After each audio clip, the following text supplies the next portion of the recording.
Fancy meeting you here. Hi. I'm digging your outfit, man. You're ready for business. Well, you know, I'm gonna, negotiate. This is my negotiator's look. All right.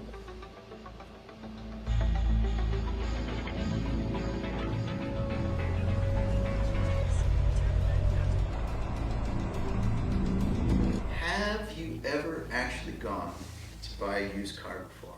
Like at someone's house? Nope. That's the end of that. Moving on.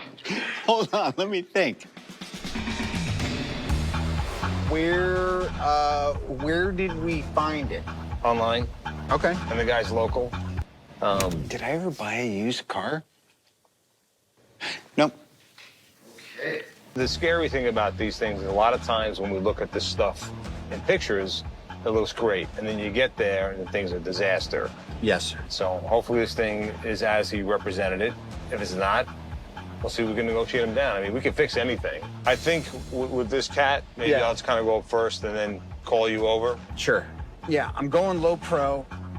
Usually when my hair is this short and I don't have the Van Dyke facial hair. Yeah, you know, playing that character all those years, I guess it's pretty identifying. I think our voices give us away more than anything. So maybe I should just not speak. Look, I love Robert, but bringing him along to negotiate the price of a car, not gonna work. They're not gonna lower the price. I got freaking Iron Man standing next to me.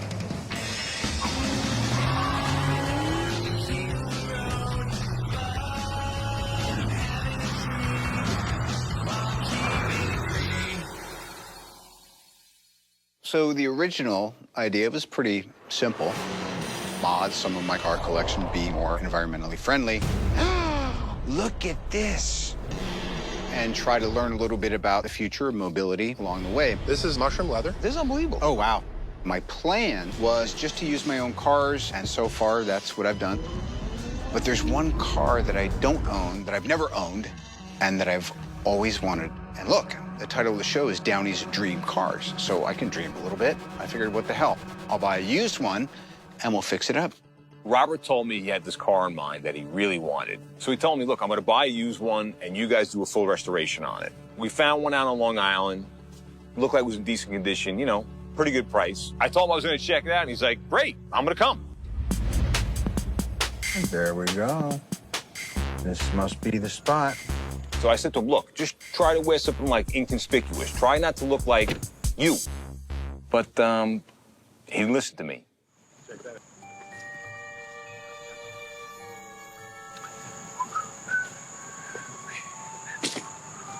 How you doing? Doing good, how are you? Howdy. Good. I'm Chris. Robert, what's up, dude? Doing good, how are you doing? All right.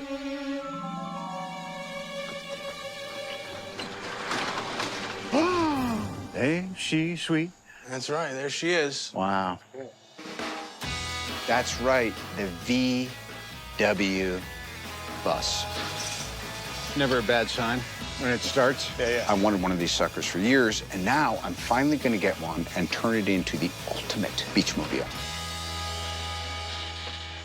Did you have to do a lot of body work to it? We didn't have to do a lot of body work, but we painted it up.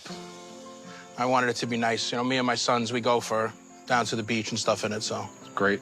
Yeah, there's nothing like you drive it, the windows open, the breeze hitting you in the face. I mean, it's fun. There's most definitely something about these buses that symbolizes pure fun. The kind of fun you have when you're not in a rush and when there's a seat for everyone who wants to come along. Where are you two going? To the drive-in. The drive-in. Hey, Flo, kids, come on. Freddie's taking us all to the drive-in. It's always more fun to take the bus, the new Volkswagen bus. The first iteration, actually called the Transporter, was introduced in 1949. It wasn't released in the U.S. until the 1950s.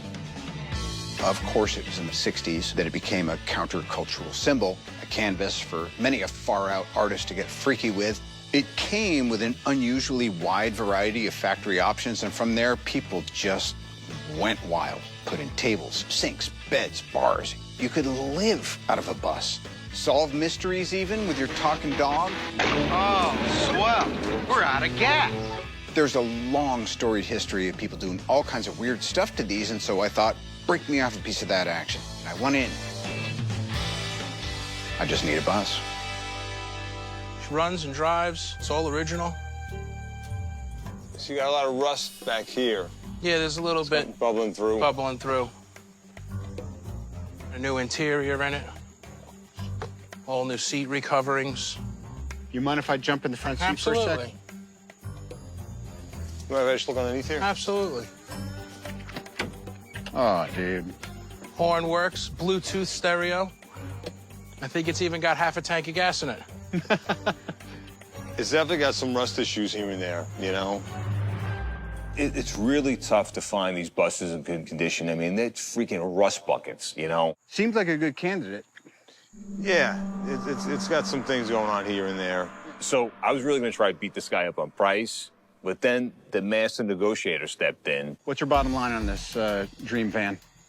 $32,000. I'll give you $1,500 for it right now. Ah, the dance begins. I'll sell you the tires. Are you trying to hustle me? Negotiating is a subtle art, like basket weaving or taekwondo. It's a good thing Mazzilli brought me along. I can tell this guy knows how to tango. 22 flat. 28,000.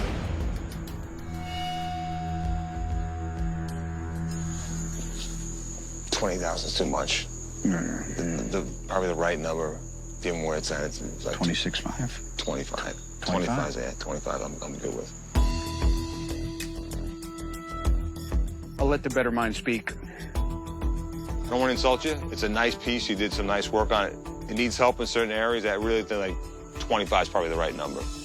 And if you go with that, we'll make a deal right now. All right, let's do it.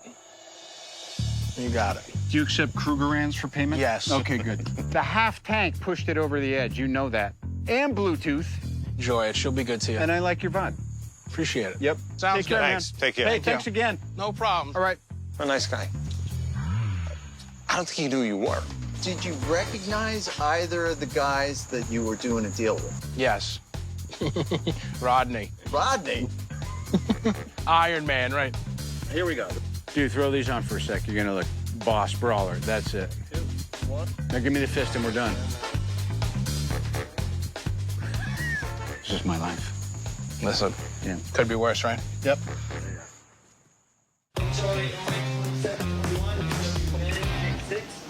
There's nothing about the 72 microbus that I don't know or understand. I can tell you this split window shouldn't be here, which means it had to have been manufactured in Brazil.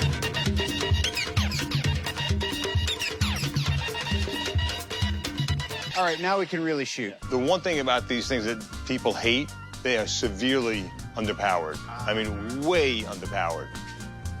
That's where you come in. That's right. Yeah, it's I'm on talking you. to you. On you. Awesome. Electric man. We're going to do the bus build at our shop, but Robert wants to turn it into an EV. So, of course, we want to get the opinion of the electric expert himself, Rich Benoit. Rich and his team already converted Robert's K10 into all-electric, and also Robert's 65 Corvette, which may or may not have beaten my Corvette in a race. The results are a little inconclusive. Now, for this, what would you do with battery placement? There's a lot of room because it's a very flat bottom van. You could put as many batteries as you want, as far as you want. You could drive from here to Antarctica if you want to in some cases. Yeah, I do. I want to. I mean, look at the size of this engine. There's tons of room. That takes up a lot of room. And then don't forget, there's a gas tank on that rear shelf. That's right. You could even stack batteries all the way across. This thing would be a little rocket. I'm going to the back of the Let's take a look at the inside. Yeah. It's pretty clean. You want to get Oh, it? my gosh. Yeah, sure, of course. No, you could fit more than just 9 people in here. What am I talking about? We gotta get more horsepower. You could stuff 10. I guess that 400 horsepower right there is looking pretty. Listen, I'm telling you, these things, literally, if you had 9, 10 people in here, Yeah. you couldn't go up a hill. Like, literally, people would have to get out. I know. Yeah, they've got to push. But Besides the EV swap, this thing is going to be a blast to play with. Let's plan on putting an electric griddle on it that can pull out of the back. How should we power it? Solar power. We're going to give this thing a cosmetic overhaul, bodywork, paint. My color picks are a home run every time. And it's going to haul surfboards. I don't really surf, but I'm sure Dave Weber does. We're going to make this thing the ultimate electric beach day machine. If we're adding stuff to it, there's a ton of room for that. Party bus. Well, not party bus, but beach bus. Well, you know, we still party. Now I know what it was like wearing a vinyl jacket inside a microbus in the 70s.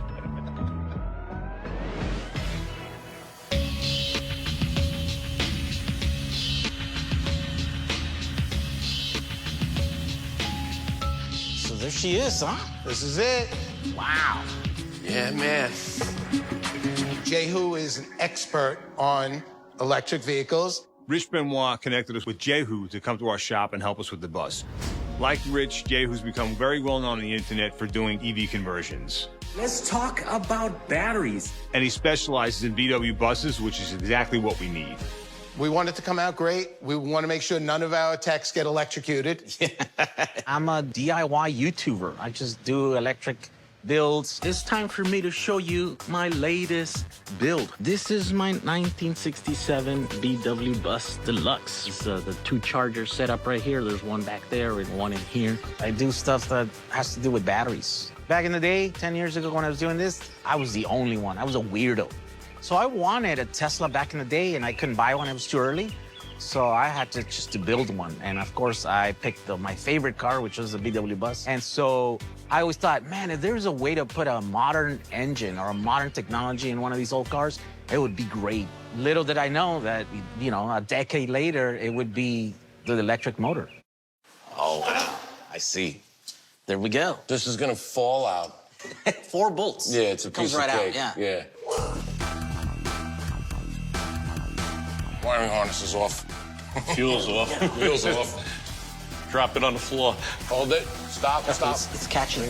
Hold on, throttle cable. Listen, I love my guys. I trust them. They do great work. But in a situation like this, when we're doing something we haven't done before, and the guy who has done it on a regular basis, it makes sense to bring Jehu in. That's it. Let's go. Back it up. Out of our way. The VW Bus is, without question, one of the most iconic car designs of the 20th century. It was born in the post-war period when car culture blossomed around the world and automakers started to stretch their imaginations when it came to what a car could look like. That big new body, those lines. Exclusive slipstream styling. The touch of the master stylist flows from headlight to tail light. Here in the 21st century, designers are once again flexing their muscles, tailoring their forms to a different function, the electric drivetrain, and challenging our ideas about the look, the feel, the entire experience of a car. For instance, the Lucid Air, one of the most stunning new EVs on the market, Motor Trend's Car of the Year 2022. Derek Jenkins.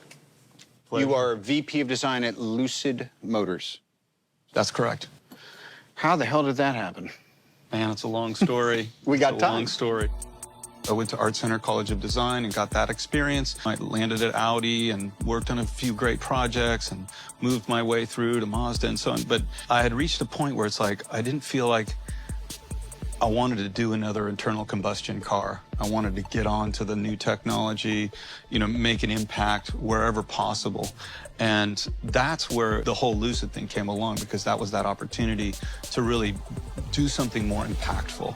And I had to jump at it. We've seen this story before where there was a turning point where folks said, I can stay with the status quo, I can stay in my comfort zone, or I can do what we're meant to do, born to do as curious humans and go into a new territory. Yeah. So what has that been like? It's an exciting time, you know. The car industry is going through a massive transformation.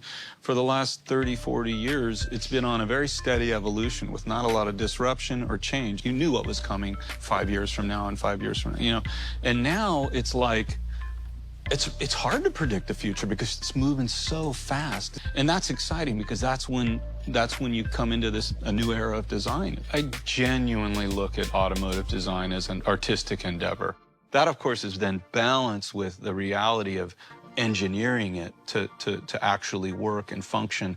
And that's where the real design portion is. Still start with clay. Yeah, well, it's a series of things. Lots of sketching, drawing, both on paper as well as Photoshop, whatever. Then it makes its way into kind of multiple different CAD softwares where we can freeform model in CAD.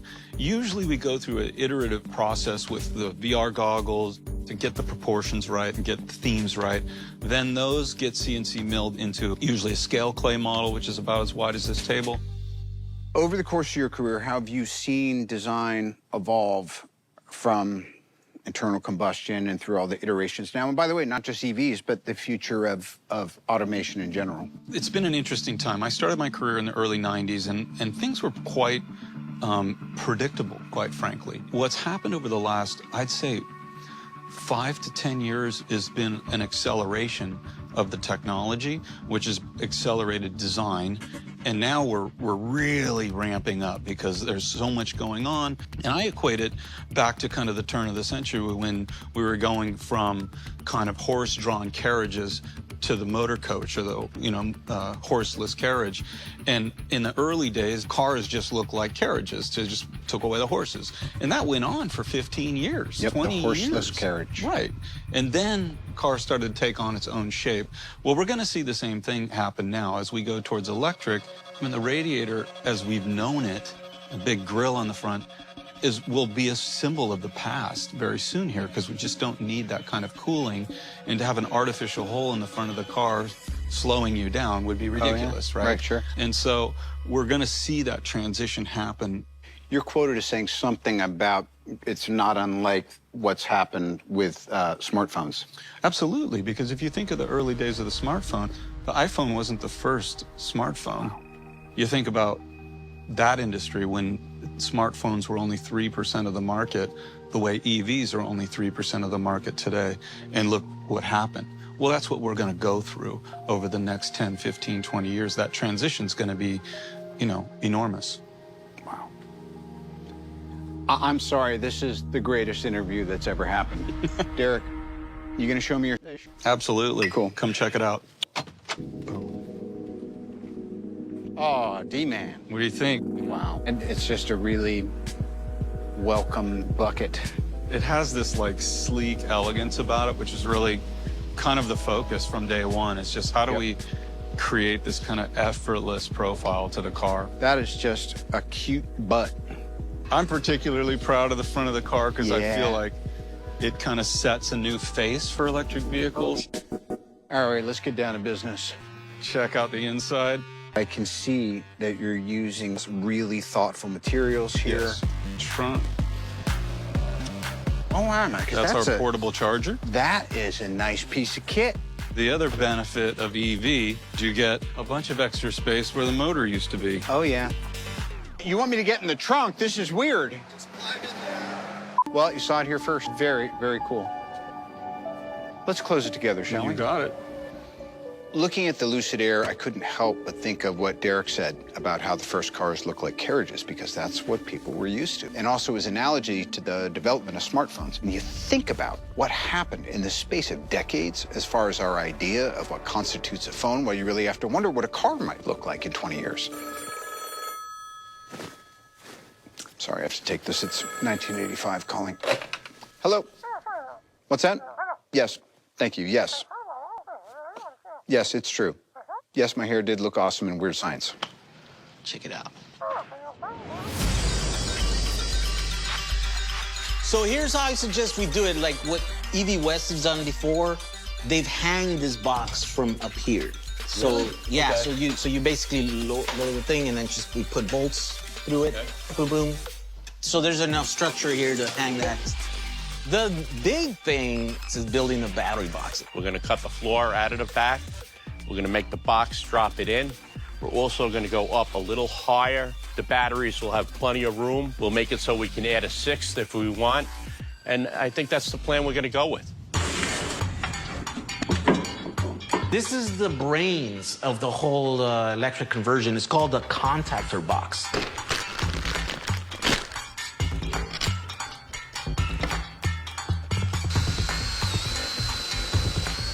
It's hot rodding. This is hot rodding. So it's just 21st century hot rodding, which is exactly what these guys are doing. It's just a little bit different, you know? It's okay. Hey, Jehu, your motor's here. Right! Yeah. Gonna throw it up there? Yeah, I'm just gonna throw it up. Hell yeah. You think this will go that high? Do I look like I have a question in my mind? Of course it will. Now, if someone aligned that... Yeah, I'm lining up. Keep going. That clutch, right, it's gonna go in easy. Here we go, it's in. It's in? Yep. Woo! No problem. As far as power, this thing is pretty compelling. Like, I think this motor has like 160 pound-feet, which is equivalent to, I mean, like 200 horsepower, which is way more, right? It's like way more than this car's ever had, like 3-4 times more than this car had. So the acceleration is gonna be pretty good. Uh-oh, this is scary. First, we're gonna step on the clutch, turn the key on, make sure it's in neutral, looking at battery, and all right, there we go. We're going 15 miles an hour in midair right now. It's spinning. 16, Spinning? 17, Looks like it goes a lot faster than it did. 18 miles an hour, 19. Yeah. So we're going 20 miles an hour in the air. I think that's first. What do you think, Billy? I think it's really cool, man. I've never built an electric car before. It's something that's probably going to open up a door. Another bus under my belt. So that feels pretty good. My plan is to build way more. I'm just glad that I could help these guys get one of these ones done, yeah. The guy's got it running, which is great. Still not thrilled about how the batteries are laying in there, so I think they're going to take them out and rearrange them. But we're very close to having the new drivetrain sorted out in this thing, which is really exciting.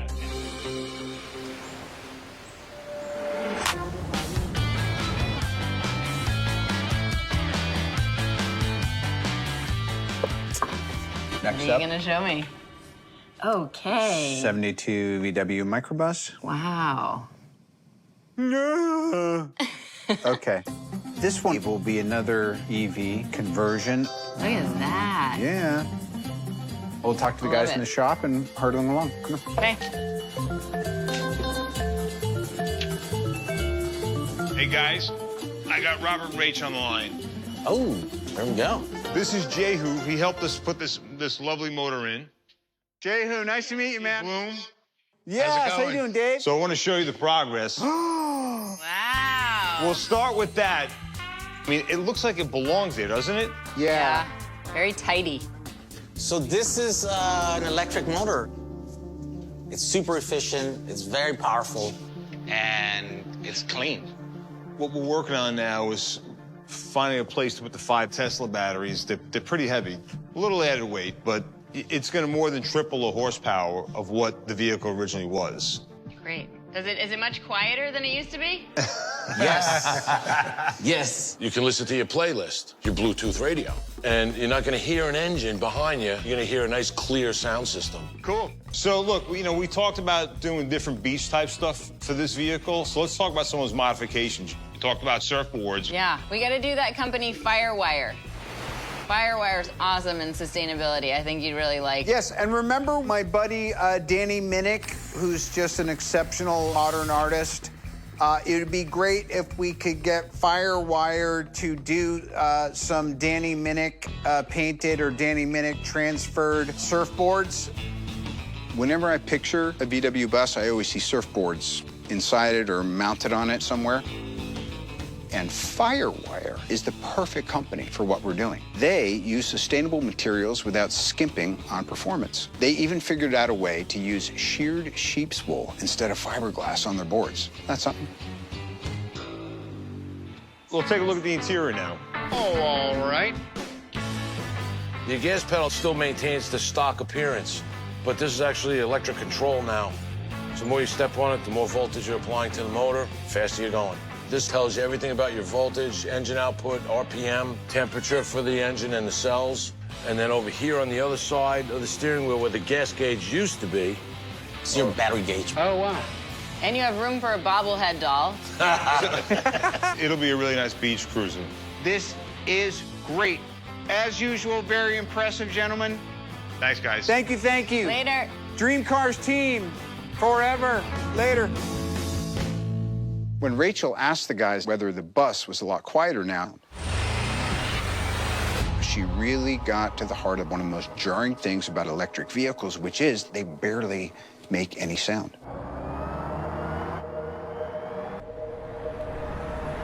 My K10 truck was the loudest goddamn thing I've ever heard. Rich Benoit turned it into an EV, and now it's silent. Same thing with my 65 Vet. That's a quiet approach. Even the Remax Navara, an electric hypercar that goes 0 to 60 in 1.8 seconds, eerily quiet. See, we've come to associate the rumble of gas-powered engines with power. That thing got a Hemi. But if electric really is the future, well, that sound is about to become a relic of the past.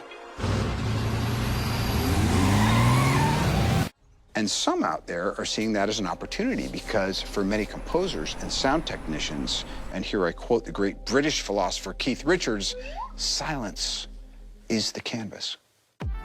Hans Zimmer, the legendary composer and producer, has been working with BMW sound engineer Renzo Vitali to create sounds that will debut in BMW's new electric vehicles, including a short startup sound and more lengthy audio signatures for acceleration, deceleration, and other basic car functions.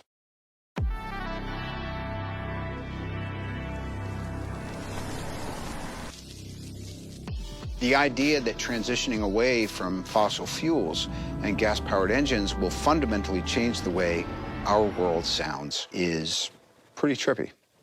But of course, it's true. Traffic is the soundtrack of our cities and highways, while lawnmowers and leaf blowers are always within earshot on a suburban afternoon. Hans Zimmer has said that his project with BMW is a way of making the future a more sonically refined place.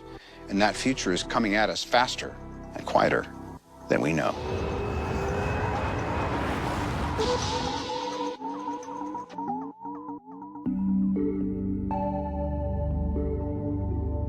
All right, fellas, listen, we're gonna pull the gut out. We'll yank the seats first, get the carpets. Just start on the outside chrome. We'll start pulling that off. Cool. All right, jump on it. How soon can we have it done? Come on, Pete. Yesterday? You got it. Get it done. Yesterday. All right.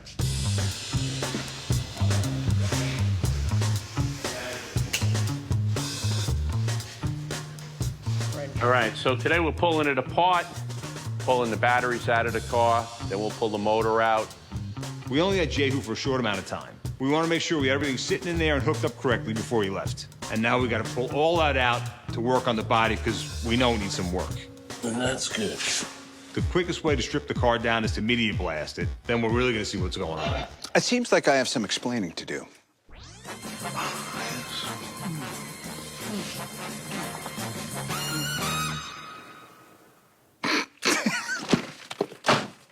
Media blasting.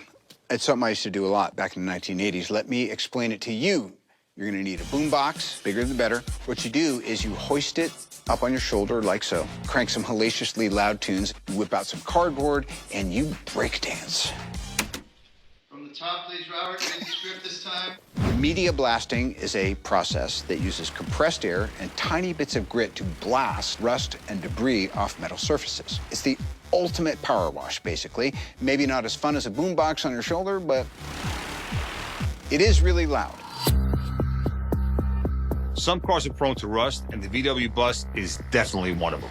You gotta get rid of it, because if you don't, it just keeps growing and growing and growing and growing.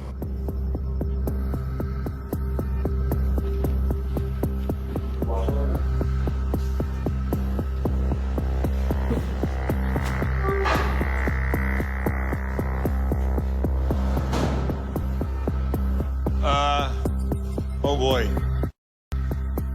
The rough biscuit. A lot of rust. We're gonna have to make this like almost a rebody. This has been repaired probably about 14 or 15 times. The people that were a little bit rough. My only concern is, A, can we get the panels that we need right away? You know, and how much extra time does it add? Because it's going to add time. It's a lot of metal work. I mean, I expected it to be bad, but this is worse than I thought. A lot worse than I thought. Just once, when a car came back from the blaster, I'd like to go, wow, this is better than I expected. There's not a place you look on that bus where it hasn't been touched. Everywhere. You scared? No. No, because I got the best team in the world. Why'd I be scared? Holy shit. Billy Kay. Holy shit. Nicky. Holy shit. I have my boots on? No, Yes, I got my you low should. tops. They're gonna get all over my ankles. Oh boy. All right. Most of us think of the VW bus as the ultimate psychedelic hippie mobile, an association that Volkswagen famously drew upon to mourn the death of Jerry Garcia. But the start of the bus's long, strange trip into the 60s counterculture came due to its sheer utility as a people hauler, which led to its wide adoption among the protest movement. Famed civil rights activists Esau and Janie Jenkins used a VW bus to take African-American children to school and adults to work in the segregated South. While Esau drove, Jenny would teach the grown-ups to read the section of the U.S. Constitution required to become registered voters. 2 pieces of that bus are now on display at the National Museum of African American History and Culture, the side panel and the rear hatch, on which you can still read the words that Jenkins painted there. Love is progress, hate is expensive. And so many of these buses started to appear at protests around the country, it wasn't long before it became a popular vehicle for anybody who was tuning in, turning on, and dropping out. You ask someone what was the signature car of the 1960s, there's a very good chance they'll say the VW bus. Of course, if you were to ask a famous car designer, you might get a different answer. Talent's ready, and I'm sitting here as well. Okay, favorite car of the 60s, go. Oh, gosh. Just give us one. Lamborghini Mira. Mira, yeah. 70s. Countach. Yeah. All right. And Lotus Esprit. Okay. I like that edgy Italian. No, I got you, I yeah. got you. This is, to me, is going to be the toughest one. 80s. 80s. Mazda Miata?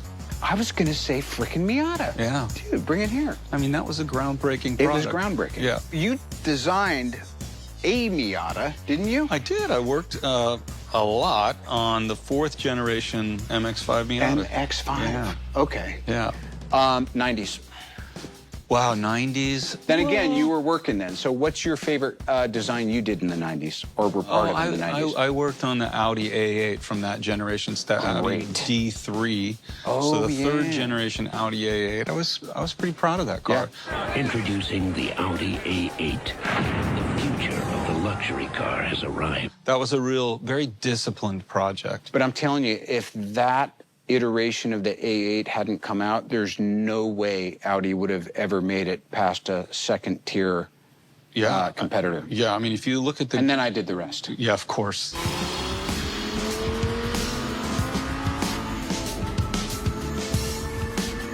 That was the tipping point, actually. It was a nice bit of timing. But, you know, I think that cars in movies kind of solidify cars culturally. Yep. You know, if I think of all my favorite cars in movies, like a Myers-Manx, Steve McQueen kind of thing, or 928, Risky Business, or Weird Science. That is correct. This kind of Lotus Esprit and James Bond. Can you swim? Right. You know, these to me, they kind of solidify the car culture in a certain era. On that score, I'd like to think that I was on the cultural cutting edge, the dawning age of EVs, because one of the first times a Tesla ever showed up on the big screen was in the garage from a certain alter ego of mine. 3, 2, 1. But you had to look closely.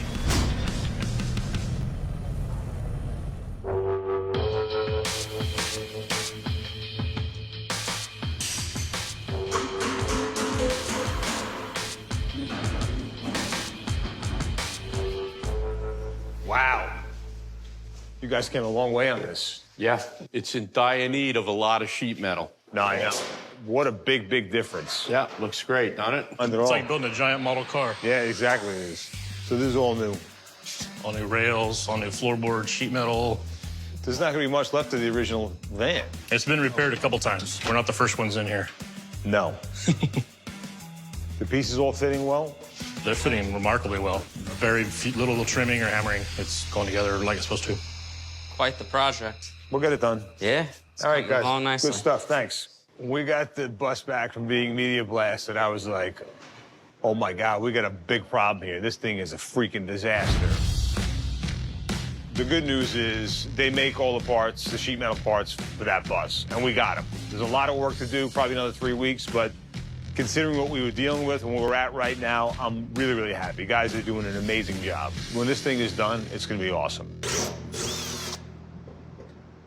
Right now we're putting in what they call the A-pillar on this bus that was completely rotted out. This is the worst I've ever seen. We're the second or maybe even the third people to replace all these panels. Like normally when you're cutting a rusted panel off, you have original markings and original welds. Those have already been replaced by somebody less skilled the first time. So now I have to guess and pre-fit and do a lot of measurements to make sure that everything's in the right spot. It's interesting. It's a time-consuming process. But once we replace the rusted-out panels, we'll get this baby primed and painted with the color that Robert picked out. Then we'll drop the engine and all the components in, and it'll be ready to show to Robert. It's been a lot of work, but I think he's gonna love it.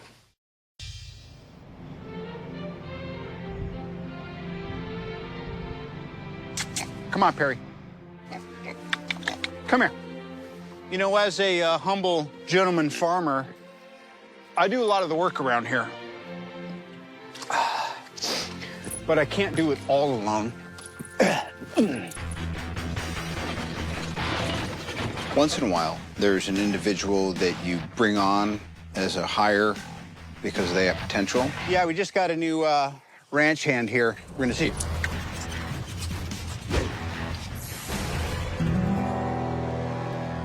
Are you the new ranch hand? Yes, ma'am. Clearly, you know, it's child labor. So you're in no way related to the proprietor of this property? No, ma'am. She looks like your daughter, Avery. I don't know what you're talking about. Buckle the hair up.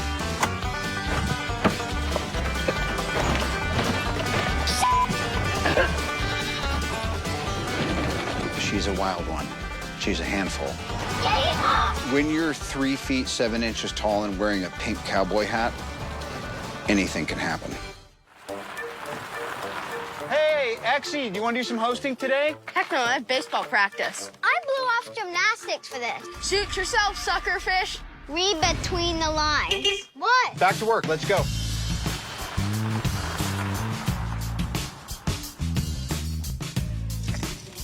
Avery, do you know what this is? This is an incredible device. These are called source panels.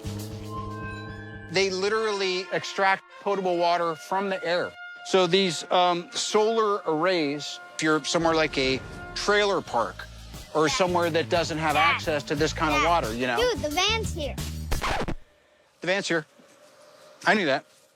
Come on. You really love the sound of your own voice, don't you? Hey! Hi! What's up? Nice to see you, man. My What's brother? up, buddy? How are you? It's been a minute. Good to Hold see you. this. Yeah. Okay. Yep. She's a quadruped. This is fantastic. This is gorgeous. It's quintessentially Californian. It feels really updated. Oh, boy. 100 horsepower and 100 pound-feet of torque. Yep. It goes fast now. It's not as slow as it used to be. Wow. And it's quiet and it's clean. We open this one up right here. So look how slick this thing is. Ooh-wee. This is electric.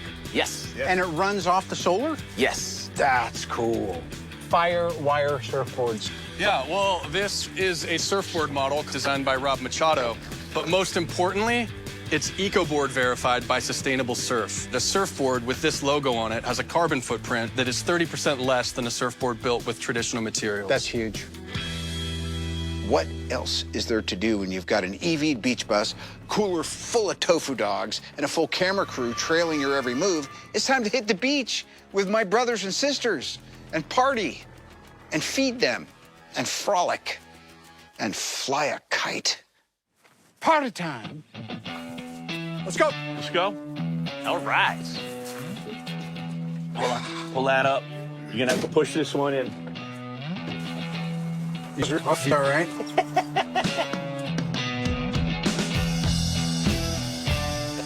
Hold on. You know, it's so great to have a GoPro on the rearview mirror so you literally see all. All right, so what do you think? Awesome. I loved it. I think of all the conversions, it's the one that I think kind of took to it the best, maybe. By the way, it takes about 11 seconds to get used to it because I stole a school bus once. I mean, I brought it back, so it didn't. I don't see what the big deal was, honestly. Yeah, I'm impressed. I'm really happy it took the bump like that. That is very comforting.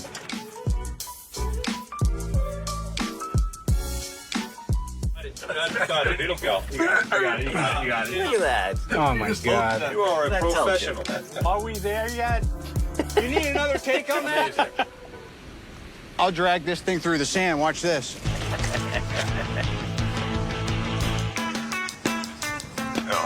After a long build, I think it's great. We should enjoy ourselves and party at the beach a little bit. I heard we're having tofu burgers. I'm more into ribs and chicken and stuff like that, but anything will do. We'll make it go. Go. Wow, look at that. Look at this flight. Hello, my brothers and sisters. I join you. Chow time. Woo! All right. It's about time, man. We're starving. What's up, Robert? Is this where the party is? That's right, Newhoff. What's up, Rach? You want a burger? Yeah. All right. Yeah, I do. I mean, You want is a cheeseburger? Is it vegan? Yeah, they're vegan. What do we got going on here? Someone having a good time riding a shark, while his family's on the other side over there on the other board having a picnic with the octopus. I don't even know what this is, but it tastes pretty damn good. Look, at the end of the day, I care about the environment. You know, I can't tell the difference between a regular burger and that burger. I can't believe it was cooked on the back of a car. Yeah, it had nothing to do with Dave's cooking skills. Look, I'll be honest. I'd rather eat a beef burger than a veggie burger any day of the week. Though, to be fair, veggie burgers have come a long way. But I say that just to be clear, because my goal with the show is never to get on a soapbox and preach about environmental purity. Yuck. It all came down to my cars, which for me are wrapped up with memories that I want to keep. Memories of my parents, memories of my kids, places that I've lived, things I've seen and done. So I enlisted a team of folks to help restore my gas-guzzling classic cars in ways that are less harmful to the planet, period. Nice thing is, along the way, I learned a lot about the future of mobility, and it was eye-opening, to say the least. There is some truly mind-bending stuff coming down the pike. Hydrogen fuel, robotaxis, mushroom leather, and electric hovercraft. And I have to say, if the future really does involve us all zipping around in a bunch of self-driving robo-taxis, well, that sounds like that could be cool. But something will be lost, for sure. And I'll miss it, because you know what else is cool? Driving your whole posse to the beach in your electric surf bus and having some fun in the sun. Oh, shit. It's often said that we Americans love our cars. And for good reason, I say. What's not to love? They take us to the places we want to go with the people we care about. And that's pretty much the essence of a life well lived, right there. What I wanted to do was preserve those cars and do it in a way that might help preserve those places, too.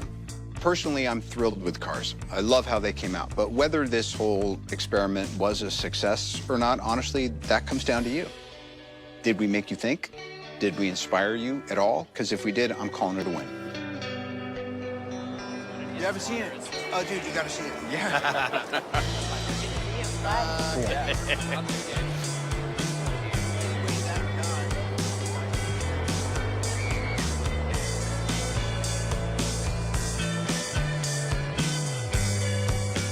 All right, keep that frame going.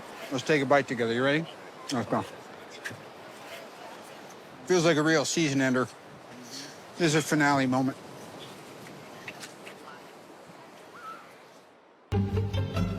That's your door latch, right?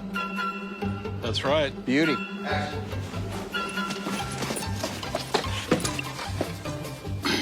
You're just gonna come straight down the driveway screaming. Okay.